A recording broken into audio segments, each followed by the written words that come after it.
பூண்டு இருந்தால் சாப்பாட்டுக்கு இப்படி ஒரு தடவை வாய்க்கு ருசியாக பூண்டு குழம்பு செஞ்சு பாருங்கள். நாம் வைக்க போகிற இந்த பூண்டு குழம்புக்கு சாதாரண குழம்பு பொடி போடாமல் இந்த மாதிரி அரைச்சி போட்டு பாருங்கள், ருசி செமையாக இருக்கும்.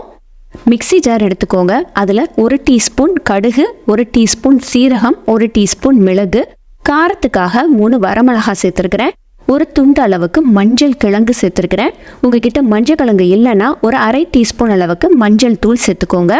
முதல்ல இதை தண்ணி எதுவும் ஊற்றாமல் குறப்பாக அரைச்சி எடுத்துட்டு அதுக்கப்புறமா தண்ணி ஊற்றி இந்த மாதிரி அரைச்சிங்கன்னா மிளகு, சீரகம், கடுகு எல்லாமே நல்லா நைஸாக அரைச்சி வந்துடும்.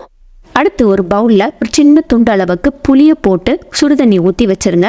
நல்லா புளி ஊறி வரத்துக்காக தான் நம்ம சுடுதண்ணி ஊற்றுறோம். அடுத்து கையளவுக்கு பூண்டை உரிச்சு ரெடியாக எடுத்து வச்சுக்கலாம். நான் இங்கே பரும்பூடு யூஸ் பண்ணியிருக்கிறேன். நீங்கள் சின்ன பூடு, நாட்டு பூடு யூஸ் பண்ணீங்க அப்படின்னா கூட கொஞ்சம் உரிச்சு வச்சுக்கோங்க. இந்த குழம்புக்கு எந்த வகையான பூண்டும் நீங்கள் யூஸ் பண்ணிக்கலாம். நாட்டுப்பூடு, மலைப்பூடு, உருப்பூடு எதுனாலும் நீங்கள் யூஸ் பண்ணிக்கலாம். அடுத்து இங்கே 2 கத்திரிக்காயை நல்லா சின்னதாக நறுக்கி தண்ணியில் போட்டு வச்சுக்கோங்க, கருத்து போகாமல் இருக்கிறதுக்காக. ஒரு மண் பாத்திரத்தில் 1 டேபிள் ஸ்பூன் அளவுக்கு நல்லெண்ணெய் விட்டுக்கோங்க. இந்த பூண்டு குழம்பை நீங்கள் மண் பாத்திரத்தில் பண்ணிங்களா ருசி அட்டகாசமாக வரும், ரொம்பவே டேஸ்ட் எடுத்து கொடுக்கும். இதில் கடுகு, உளுந்தம்பருப்பு, சீரகம், கருவேப்பிலை போட்டு தாளிச்சுக்கோங்க. அதுக்கப்புறமா நம்ம உரிச்சு வச்சிருந்த பூண்டை இதில் சேர்த்து விட்டுக்கோங்க. பூண்டை சேர்த்து நல்லா பொன்னிறமாக ஆகிற வரைக்கும் மீடியம் ஃப்ளேமில் வச்சு வறுத்து விட்டுக்கோங்க. இந்த அளவுக்கு பொன்னிறமாக ஆனதுக்கு அப்புறமா நம்ம அரைச்சி வச்சிருந்த பேஸ்ட்டை இதில் சேர்த்து விட்டுக்கோங்க. கூடவே ஒரு 1/2 கப் அளவுக்கு தண்ணியும் சேர்த்து விட்டுக்கோங்க.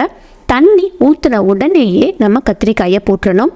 அப்படி தண்ணி சூடேறினதுக்கு அப்புறம் நீங்கள் கத்திரிக்காவை போட்டிங்கன்னா கத்திரிக்காய் கண்டிப்பாக கண்ணி போயிடும். அதனால தண்ணி ஊற்றின உடனேயே கத்திரிக்காவை சேர்த்து உப்பை போட்டுருங்க.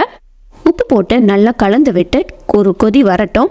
கொதி வந்ததுக்கு அப்புறமா தட்டு போட்டு மூடி வச்சிடலாம். கத்திரிக்காய் நல்லா வெந்து வரட்டும். இப்போ கத்திரிக்காய் நல்லா வெந்ததுக்கு அப்புறமா தான் நம்ம இந்த குழம்புக்கு புளியே சேர்க்க போகிறோம். கத்திரிக்காய் வேகிறதுக்கு முன்னாடி நம்ம புளி சேர்த்துட்டோம்னா கத்திரிக்காய் சுத்தமாக வேகவே வேகாது, முழிச்சிட்டு நிற்கும். குழம்பு கொஞ்சம் நல்லா திக்காக வரதுக்காக ஒரு 2 தக்காளி பழத்தை அரைச்சி நான் இங்கே ஊற்றிருக்கிறேன். அதுக்கப்புறமா நம்ம ஊற போட்டு வச்சுருந்த புளியை கரைச்சி சேர்த்து விட்டுக்கோங்க. புளிப்பு ரொம்ப அதிகமாக சேர்க்க மாட்டீங்க அப்படின்னா நீங்கள் தக்காளி கூட ஒரு தக்காளி பழம் கூட நீங்கள் போட்டுக்கலாம், புளி சேர்க்காம. புளிப்பு பிடிக்கும்னா நீங்கள் புளியும் தக்காளி 2மே கலந்து சேர்த்து விட்டுக்கோங்க. புளி சேர்த்ததுக்கப்புறமா தட்டு போட்டு மூடி ஒரு 5-7 நிமிஷம் வேக விட்டு எடுத்துட்டிங்கன்னா சூப்பரான அட்டகாசமான சுவையில் பூண்டு குழம்பு ரெடி. கண்டிப்பாக இந்த ரெசிபியை வீட்டில் ட்ரை பண்ணி பாருங்கள். அடுத்து எந்த மாதிரி ரெசிபி வேணுங்கிறத கீழே கமெண்ட் செக்ஷனில் சொல்லுங்கள். உங்கள் நேமை சொல்லியே செஞ்சிடலாம். தேங்க்யூ. தேங்க்ஸ் ஃபார் வாட்சிங்.